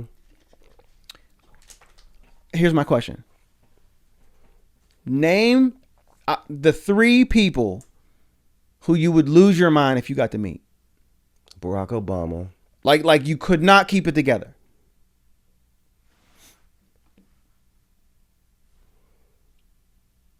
Frederick Douglass, because I want to know. They gotta be alive. Come on, man. If I meet Frederick Douglass, I'm gonna flip out because Frederick Douglass is dead. The chances of you meeting Obama are about just as great as me meeting Frederick Douglass. No, they're not. I could meet. Here, I'm gonna tell you how I could meet Barack Obama. This is how it could happen. This is for real. If I run for office and I get close to winning, I think I could get into a room that has Barack Obama in it. You think Frederick Douglass might be in there? Because I want to come. If Frederick Douglass is in that room, I ain't going. Yeah, you don't want to go. No, I'm not messing with that. It means a completely different thing. Yeah, if Frederick Douglass is in that room, I'm not going. 3 people right now. 3 living people. That's too much to ask me right now. I'd have to really think about it because I know I would leave somebody out. You got 3? All right. Barack Obama's definitely one. Yeah. I would lose my mind. Trump. No. I'm taking Trump. Barack Obama, Oprah, and her. And that sounds crazy. Her. The artist. Yeah, the artist. She's got mad skills too. Danny, I would lose it. I think I would lose my mind. Why her? Because I listen to her every single day. I listen to her religiously. I feel like you're wasting a person. Listen, you're gonna want to rethink that. If you're listening or you're watching this, I think you are heavenly. Yeah, me too. I love you. I think you are amazing. I wouldn't pick you as one of my 3, but I love you. He's a hater. Why are you disrespecting her? I'm not gonna take her as one of my 3. I would take Butterfly from Diggable Planets before I took her. Yeah, but you're dumb. So that's a waste. You're gonna regret. You would take Butterfly from Diggable Planets? You used to love Diggable Planets. Still do. I think he's. You know who else I would lose it? Rakim. Oh. I would or Run. What? Run? I think I might lose my mind if I met Run. I really have no desire to meet Run. Are you serious? I would like to meet Rakim before Run. You weren't even a Rakim fan though. You don't deserve to meet Rakim. I think he's Rakim. If you ever meet him, don't just shun him. Nah, I like Rakim. Listen, I could recite like every single word. Yeah, you just like of Microphone Fiend, and I could recite every single word of Run and DMC. But I would rather meet Rakim. Why? I think that's hard for me to say because Run DMC actually changed the landscape of rap and hip hop. But also I think Rakim did it. I think Rakim was the first true lyricist. Yeah, Rakim that we had on our hands. Goodness. Who led to and Jay-Z Rakim today and will rap you under the table. Yeah. But did you see his Tiny Desk? He did Tiny Desk. Did he? Yeah. Nah. Oh yeah. But no, listen, you got to go watch her. Did you watch her Tiny Desk? Listen, I love her. She's got a lot of talent. Oh my goodness. That I didn't know she had. Again, I would take Maxwell. Sade. I would choose to meet Sade. Have you ever seen Sade live? Never. Danny. Have you? Yes. Where? What you mean where? When? It was Dara and I went like a couple years ago. She was at where was where was I at? Danny, I don't take you to everything, man. You ain't. But it's Sade. You know that's my favorite. Listen, me and my wife had a night out. And it was at the PPG. I feel like I do remember this. Yeah, I think you might have messaged me. We asked you guys. Yeah, I definitely was texting you. I think there was because you like Sade more than I do. Yeah, I love her. But I forget why y'all didn't go. But that was the most shockingly good concert I've ever seen. I was surprised at how good it was. I've seen her live concert. She's very entertaining. It was beautiful. And she's fine. She's real nice to look at. Even at 60 or however old she is. That doesn't even matter to me. She's just fine. She is. But wait, you're 3. Go. Who are your 3? Yeah. Barack Obama. I'm going to say Oprah. Oprah. And the third one's like I could interchange a few different people. I think I would probably get giddy meeting Rakim or Run, because that's my childhood. Let's rephrase the question real quick. Okay. If you had an opportunity to interview 3 people, Ooh, that's a good question. would Trump make that list? No. I have no desire If to you talk could have to a him. candid conversation with just you and Trump, it doesn't No, have to be because aired. I'm here's taking why. that. He's just going to lie to you the whole Yeah, time. that's right. It's going to be 100% lies the whole time. So why would I you're even gonna want be it? wasting your time. That's a waste of time. That's true. He's so narcissistic. He's so self-absorbed. He's delusional. I believe it's to the level of delusion. So what's the point in having a conversation with him? That's true. I'm not going to waste. I want to have a on him conversation after with Barack Obama. I think I would rather have an off-camera conversation with Barack Obama than an on-camera. Don't get me wrong, Mr. President. If you want to come and sit on house call, you are more than welcome to be on the show. Mm-hmm. But I would rather have just like coffee when like at a coffee shop, nobody's bothering us. There's no cameras. just to pick his brain. I want to have a real conversation. But like, come on, man. Nobody's looking. Let me ask you this. I would have so many questions. Because I just think he's brilliant. And I believe that I have a lot of ideas that I would want to run past him. Like, what do you think about this? Let's try this. What do you think? But I also don't understand why he's not out here leading the world right now. I genuinely don't understand that. You're Barack Obama. What would you want him to do? I would want him to hold press conferences Be more every of a- single day. yeah, you want to hear his voice. Be a leader, yeah. Because you could go from being president to being Martin Luther King. He could do that. He could do it today. We don't have a Martin Luther King today. You know, the closest one we got to a Martin Luther King is probably like LeBron James. Yeah, I agree. And I shout out to LeBron James because he does cool stuff. Because I was thinking he might be one of my 3 that I would want to interview. There's not a single athlete. He's more than an athlete. I agree with you, but it's just my way of thinking. Yeah. I mean, you know. So Muhammad Ali wouldn't make your list. No, because remember he's dead. Yeah. All right, man. Can we just change the rules for a second? For Would you 5 seconds. Would Oh you no! want- If we're going to the realm of the of the non-living, Miles Davis, How could you? Langston Hughes. Langston Hughes. Oof. Yeah, that's my dude. My favorite writer. I want Malcolm X. I want to know where he was in his life At the when end. he died. Yeah. Yeah. Because he was close to Martin Luther King at that point. Yeah, that I could see that. King, X, Miles Davis. Those If are your 3? You're not going to No, take any women on I that? want to talk to Frederick Douglass Me too. and Big time. Du Bois. What am I talking? That's my dude. Yeah, there's so many. There's so many. That's why I'm saying that's unfair. Yeah, it Booker is. T. Washington, because I'm telling you, you need to go read The Future of the American Negro. You read The Future of the American Negro, I have so many questions for him after That's that. how I feel about Booker reading T. the narrative of Washington. Frederick Douglass. Yeah, I have so many questions. Because why did you revere white people so much? He was basically giving them a free pass. Which was the big knock on him. Yeah. Yeah. But other than that, it was absolutely brilliant what he was saying. What about Absolutely Harriet brilliant. Tubman, man? Ooh, yeah. I want to hear Yeah. some of those stories. Some of the stories. How'd you do it? How did you do it? Why did Yeah, you do it? Yeah, I mean, I agree. Last thing we got. There's one more we have to talk about. We have to talk about this. What's her name? SoHo Karen. Yeah. Naya, Ponsetto or something like that. I don't know what her last name is. So this lady, she's the one that she tackled the teenage boy. Yeah, he was 14, black kid. So they're in a hotel lobby. I guess she can't find her phone. She assumes that this little black kid has her phone. Mm-hmm. She's like, give me my phone or whatever. And of course he's like, I don't know what you're talking about. I don't have your phone. And then they start yelling back and forth or whatever. And then she ends up like tackling him. As right? he's trying to leave. As he's trying to walk away from her, which he should be doing. And so, but that's not even the worst part. The worst part is, so she doesn't get arrested. Mm-mm. She goes on about her business. She left her phone in the Uber, by the way. Yeah, and then the hotel had it. The hotel had it at the front desk, and so they figured out that she was wrong. And she sort of apologized, but not really.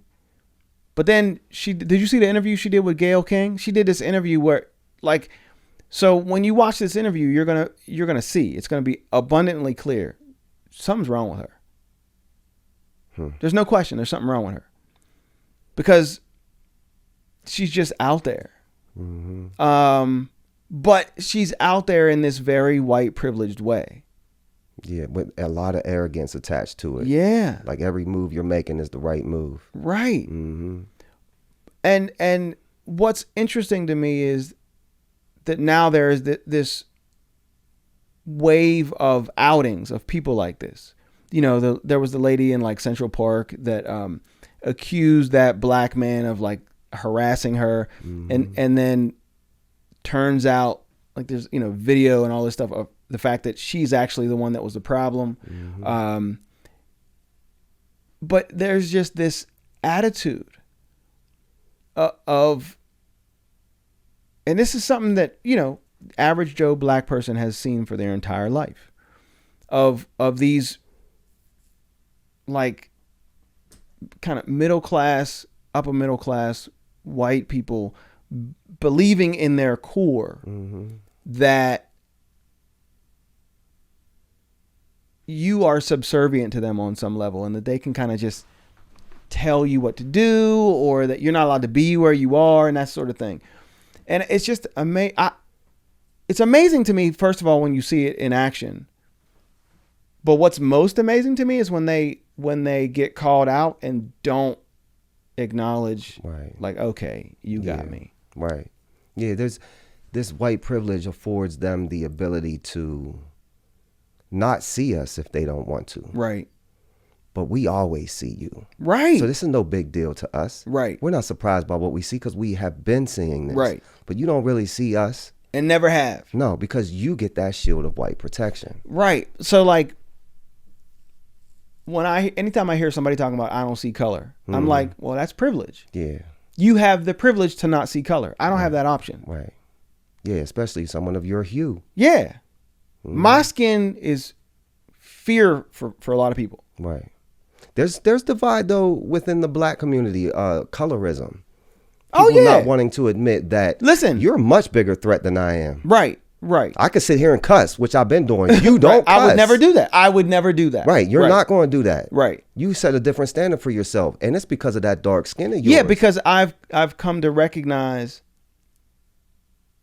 that I don't want what comes with it. It's not worth it to me. Right. So I just hold myself to a different standard. Right. And a lot of people dislike that. There are a lot of people, folks. A lot of black people. I understand. Respectability politics. People get really mad. Like, you shouldn't have to do that.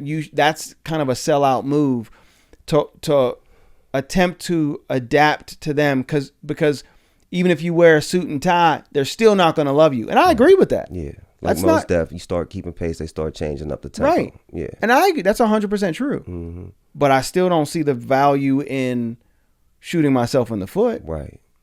I don't. Yeah. I mean, I understand both sides of that coin. I don't see that argument. I don't understand that argument. The idea that you're saying like, well, this is not going to negate racism, so why do it? Okay, but nothing's going to negate racism. Yeah.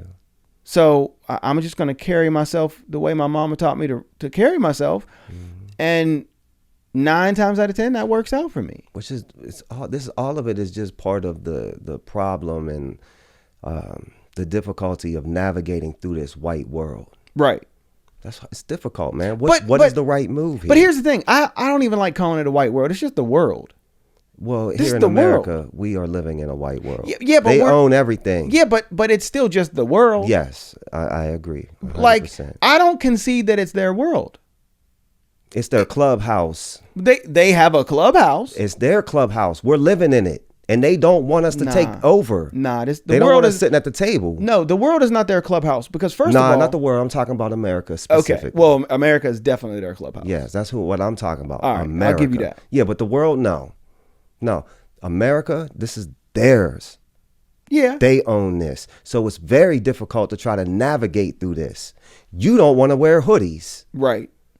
And people are like, don't concede to them. Right. But here's the thing.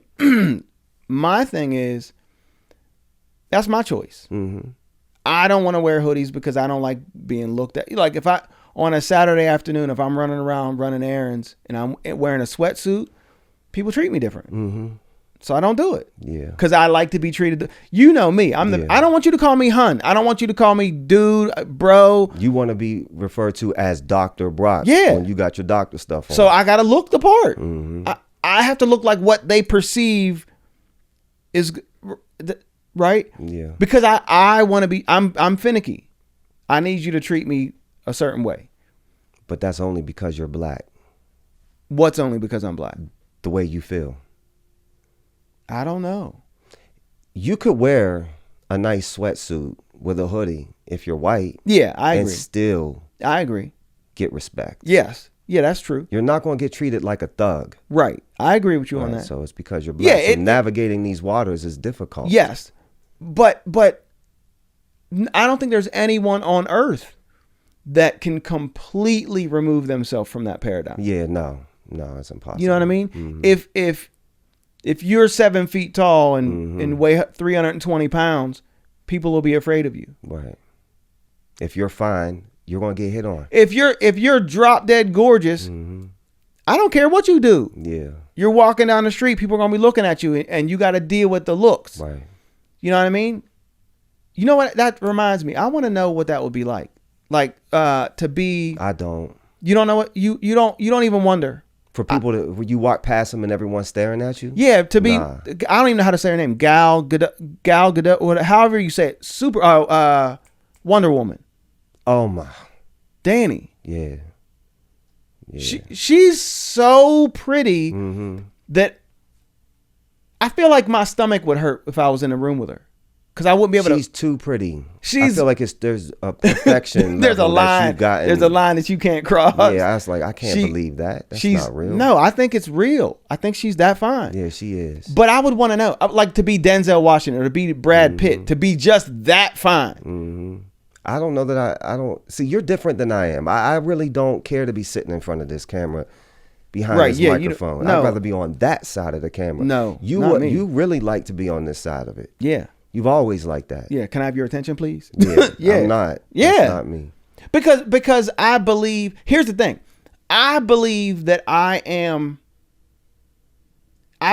my mind is as strong as Gal, whatever, however you say.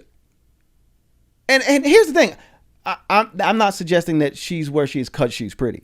It's a factor, but she's also got to be amazingly talented. Yeah, in order, absolutely. Like, you know what I mean? Because if she wasn't talented, she'd just be Just fine. Gal from around the way. You know what I mean? Like. Yeah. But what I'm saying is, as handsome as Brad Pitt is, I believe I am that smart. You can get your attention standing in front of a podium. Maybe not that level, because I think if I was that level smart, You'd be Obama. I would be Obama. Yeah, Barack Obama is as smart as Brad Pitt is good looking. That's a fair. But is Brad Pitt still is that who we're using? I think. I mean, I'm old, so I don't know. That's old school as hell. But Brad Pitt right now, if we to pull up a picture of Brad Pitt right now, is he still Brad Pitt? Oh yeah, he's a good looking dude. You also said Denzel. Denzel's over the hill. No, you're wrong. In the comments, That's listen, why I would. in the comments, I need to know. Men, women, whatever. I need you to tell me, is Denzel Washington still dope? Looking. Is he he's a Yeah, well, his talent level is we're not top notch. that. Yeah. Is he I'm telling you, it's the truth. He's still the dude. There are probably younger dudes that are like Michael B. Jordan, like Dara. Yeah. She falls over for Michael B. too. Jordan. Really? Yeah, they love him. But I don't think you can, cause like I don't think it's different for men than for women. I don't think men stop getting the love when they get older. It's messed up that women stop getting all the love when they get older, but men don't. That's unfair. It's one of those privileges. Again, it's privilege. You're right about that. Yeah. Yeah. Men don't stop getting love because like Sean Connery, I remember people used to say about Sean Connery when he started getting older and his hair was all white. They were like, he looks better now. Yeah. George Clooney, he looks better now. Mm-hmm. But let us know, is Denzel Washington still top notch as far as looks? Is he a sex symbol? Is what? Because sex symbol and good looking are kind of two different things. But he is no longer a sex symbol, right? I mean, how old is Denzel? Can you be a sex symbol at 60? I think you can. Yeah. Listen, that's my goal. Eartha Kitt. Eartha Kitt was holding it down for a long time. I'm gonna do whatever I can. Yeah. No, I'm not. That's a lie. Cause I don't do enough. 60 is not that old anymore. Nah, I mean, I feel old at 45, so I can't imagine what I'll feel like at 60. How old is Jennifer Lopez? She's fine. I saw a picture of her the other day. Yeah, and I was she like, is incredibly fine. Whatever age she is, she looks great for that age. Yeah, she does. Because she's dope. But here's what I'm saying. For me, the spotlight is about the ability to articulate thoughts. I want to be able to, like when I look at the people who are making decisions in the world, I genuinely believe that a lot of them are dumb. Mm-hmm. You know what I mean? I believe that a lot of them are doing it for the wrong reasons. Mm-hmm. I believe a lot of them aren't bright. Mm-hmm. And so, yeah, I want to be there. Mm-hmm. I want to be. That's why I ran for office. Right. You know, and I lost. So clearly, people, you know, not everyone agrees. Right. But I believe that about myself. My opinion of me is that I'm on that level, and I'm just waiting for an opportunity to get there. But you wouldn't trade your intelligence in for looks if looks. So let's say you're super fine and you could become president being super fine. Just from being good looking? Just from being good looking. No, because my intelligence is my thing. That's what I care about. You know, more than becoming president or holding a position of power. No. What I'm saying is the way I think, that's who I am. Yeah. You know what I mean? Mm-hmm. That's what makes me unique. It's your identity. Yeah. Right. That's my identity. Mm-hmm. How I think. Because I think differently. I mean, we've figured that out. I just think differently than a lot of people. Mm-hmm. So that's what I bring to the table. That's why it's so important to me. Right. You know? Yeah. But did we go in enough on this SoHo Karen? No, we didn't. We let her. We let her off the hook. I don't want to let her off the hook. No. What's that? Gayle King. Oh yeah. So Gayle King did an interview and was asking her, like, you know, do you feel bad? Do you recognize blah blah blah? Nothing. None of it. She doesn't see any of it. She couldn't give up anything. She was disrespectful. She was like, you know, Gayle was saying something. She was like, stop. Oh. Yeah. Damn. She's like 20. She's 20. 20. I think she's 20 or 22 maybe. She's no more than that though. Wow. And she doesn't get it. But again, that's privilege. Yeah. But I honestly, my understanding is that she's got a history of doing weird stuff like this. This is not the first thing she's done. But watching her talk to Gayle King made clear to me she has issues. And her lawyer has even said it. Her lawyer has made a public statement basically saying, I'm concerned about her mental health. Her behavior that day was concerning, blah, blah, blah. I think she's... So they're going to just plead insanity then, I guess, to get her off the I don't know what they're going to plead, but I believe that she's not right. She's not right in the head. Here's the thing though. That doesn't make it okay. No, it doesn't, man. You tried to tackle this kid. Now, if he'd have punched her in the face, right? Is he wrong? And the dad even said, the kid's dad said, if I as a black man would have done any of what she did, I would be arrested or shot on the spot, right there immediately. Yeah, on the spot. There's no question. You're not getting away with it. No. And here's the thing: if I were the dad, if you grab my son, you're getting tossed. He was filming it. That video was shot that we see by the dad. Is shot by the. He's by better the than me because I'm telling you right now. You grab my son, I'm tossing you across the lobby. Yeah. They're gonna be like, sir, please don't toss people anymore, because you're getting tossed. Yeah, I mean, because you're just so far out of place. My son, what? He handled that incredibly well, man. Dr. Martin Luther King Jr. would have been proud. Because think, that violence that you were talking about, tossing her, he was not with it. Because he said, if you sign up for this, for these peaceful protests, you have agreed to take one over the head and not see. fight And that's back. where me and Martin Luther King part ways. Is it? Yeah, absolutely. I'm not saying that I want violence, but what I'm saying is, I'm gonna give you what you bring to me. Whatever energy you bring me, I'm gonna bring it right. I'm gonna give it back to you. I can make both arguments, because you got to think, man, Dr. Martin Luther King and Gandhi, they were aligned in their thinking. Listen, and they can't be wrong. No. Yes, you can.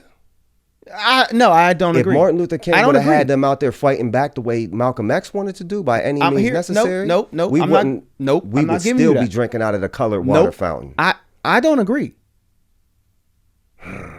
I don't agree that Martin Luther King got done what he meant to get done. I believe. Oh no, he was young when he died. But what I'm saying is, his peaceful and passive attitude allowed them to co-opt his whole message and say, yeah, see, he said nonviolence. Let me beat you over the head, but you can't.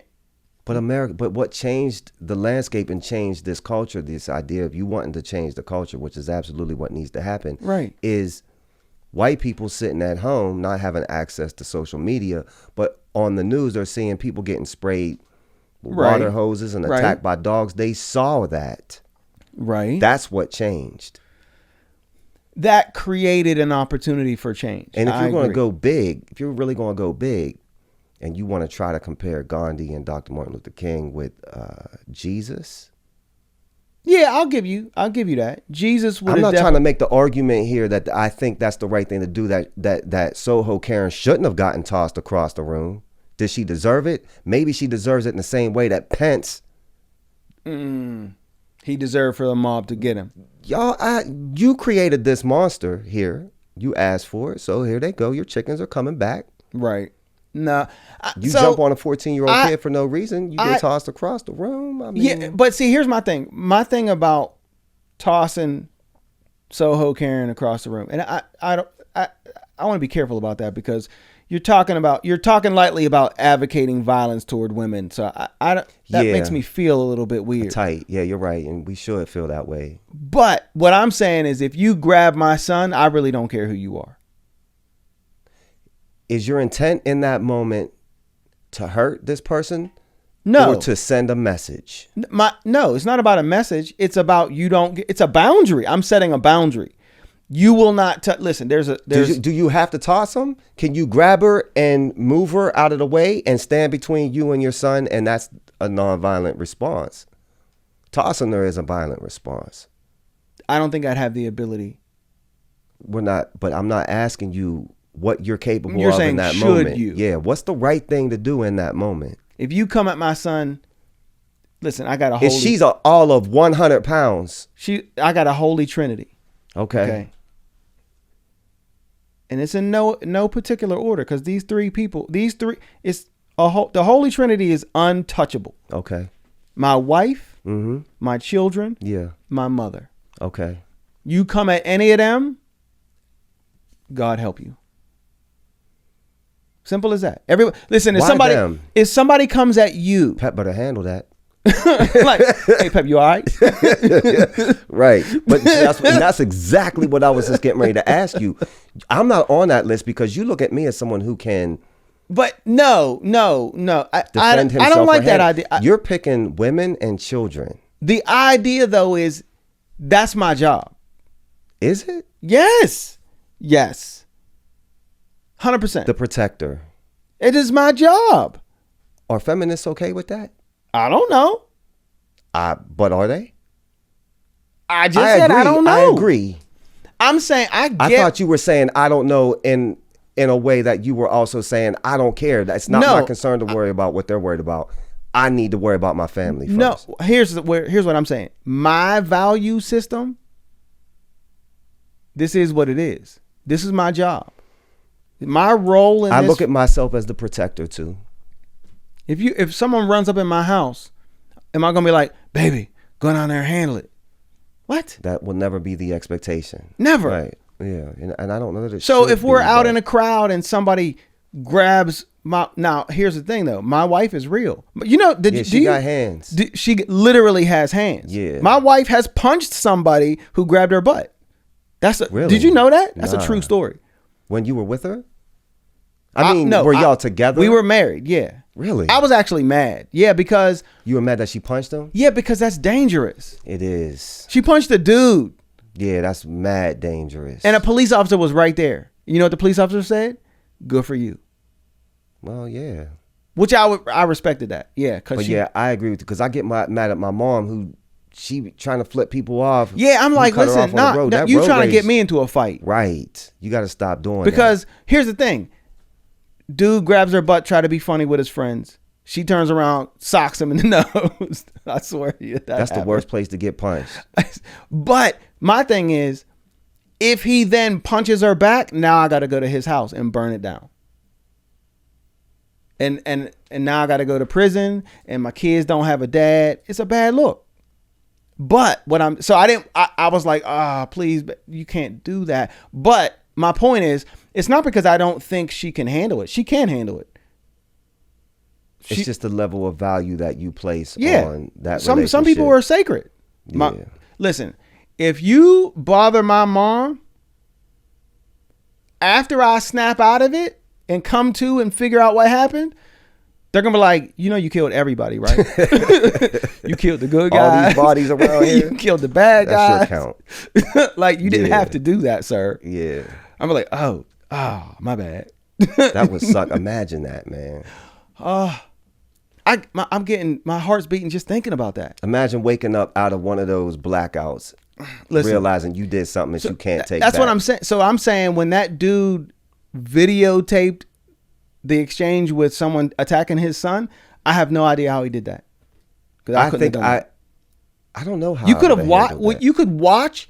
Could you? Did you see this kid? I mean, he's 14. He's got a little bit of size on him, and she was tiny. I think I would have evaluated that and be like, you're all the way wrong right now, but I don't know that I would have tossed her or even felt the need to put my hands on her to remove her. No, I think. But I'm saying when she actually physically came at him, because here's the thing: young Rueben, I wouldn't want him to do it. I wouldn't want him to do it. So I would do it myself. I completely understand that because I would be afraid. Yeah. He's going to react. That's what I'm saying. I is gonna believe get bad. that I can handle this situation. I also believe I could have diffused it too. I believe that I don't think you're going to. I don't think you're going to jump straight to grabbing her and tossing her. No, I know I'm not going to jump to.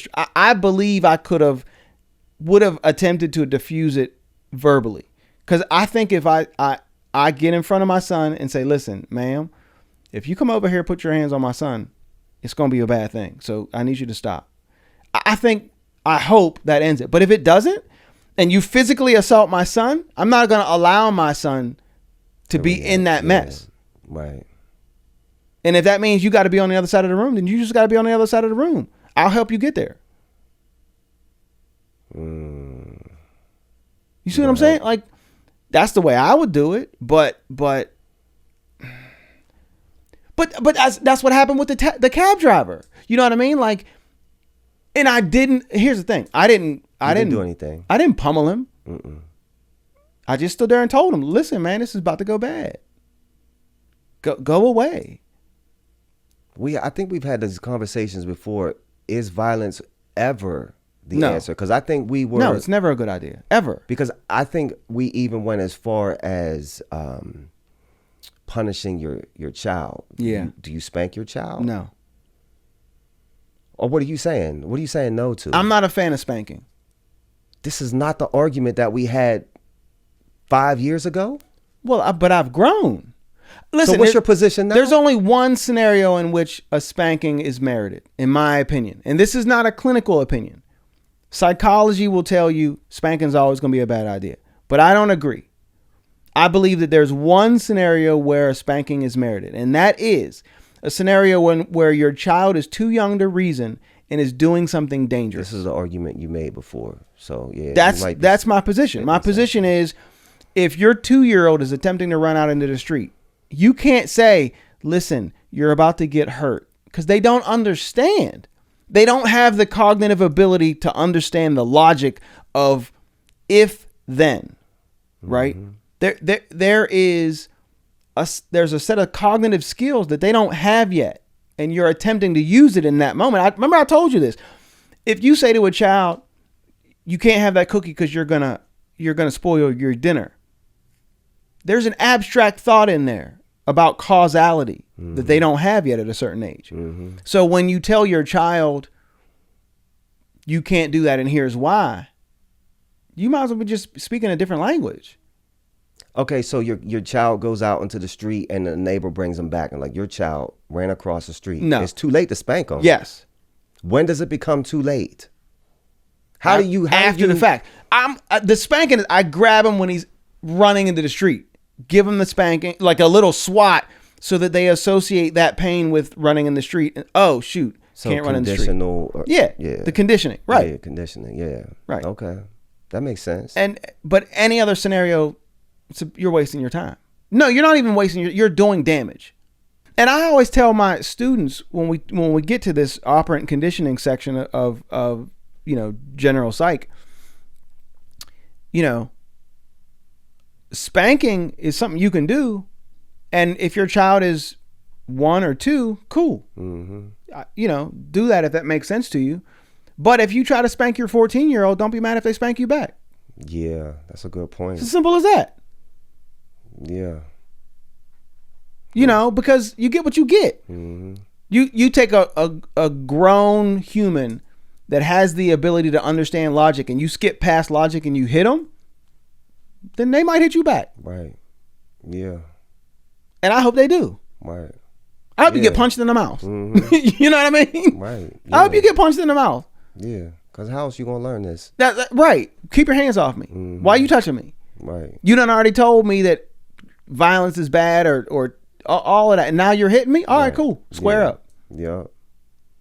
And I'm going to get this 2x4 real quick. What if Rueben decides one day he wants to just stand up to you? He would need a 2x4.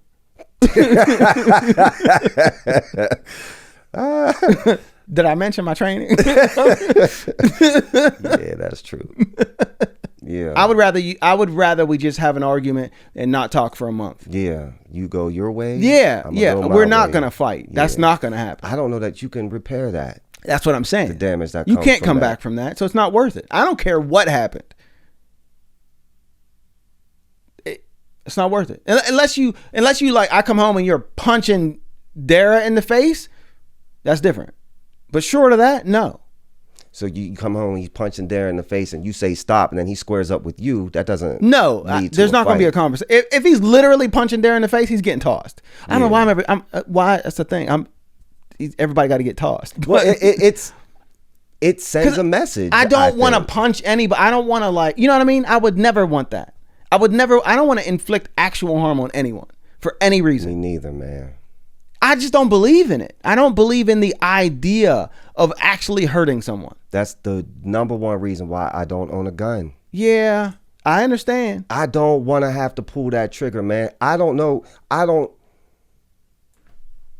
You can imagine the worst scenario. Would take the worst scenario which would lead me to pulling this trigger. How do I get that out of my head?